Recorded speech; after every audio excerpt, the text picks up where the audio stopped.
please summarize this last part of this conference? What was talking about? Well, this last session focused on some of the recommendations that came out of the two military streams, and the panelists were an interesting mixture of civil and military, some think tank people. I think the questions that they had to grapple with, and certainly some of the ones that I asked, are the harder ones. If Europe is going to actually put up an effective response to a major cyber attack, how do they do it? And this has many implications for better information sharing, more trust building, and even informal agreements among NATO or EU member states that they will react in the same way or that they will help one another. These arrangements are not in place. They're all informal, and they need to be strengthened either with concrete but informal arrangements or with actual training, more training together. They're not doing enough of that. And that was some of the issues that came out of this panel.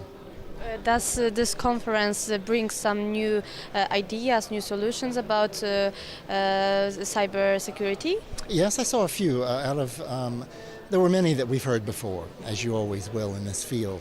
But there were a couple certainly in the area that I was focused on, which was the military aspects of cybersecurity that were interesting. For instance, creating a new database of case studies that could be shared among EU or NATO countries. I think that's a terrific idea, but it raises some very critical issues. Would it actually be shared, or would one member state or another slap a top secret label on this, which of course would stop the whole thing from working? And would it be populated, would the database be populated with relevant examples? Or because if you choose case studies that are so old in the world of cyberspace, they're irrelevant. So that would be one of the main questions to resolve, is how recent case studies could you put into this database, and how much could you share it, and would it circulate freely among the member states? Is it really a long way for us to create some solutions, some special policy connected with cybersecurity?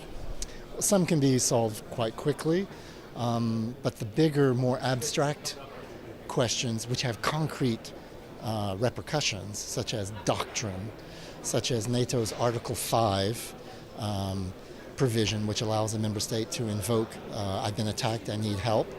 They haven't agreed on how to interpret that.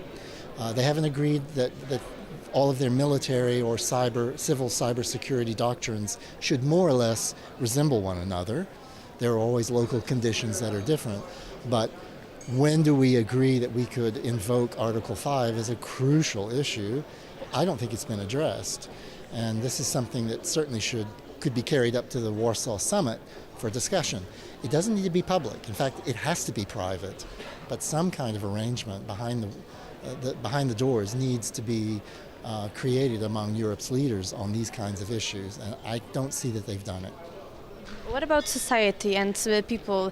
They know about cyber attacks, about this, it's dangerous? You mean the so-called man in the street?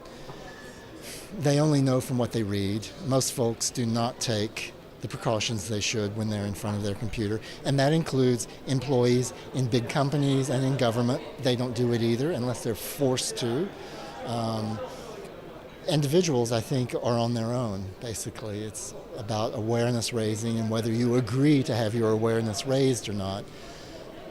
Employees who work for state entities and employees of big cybersecurity companies and others have to be forced by policy to do it. There have to be disincentives or punishments for not doing that.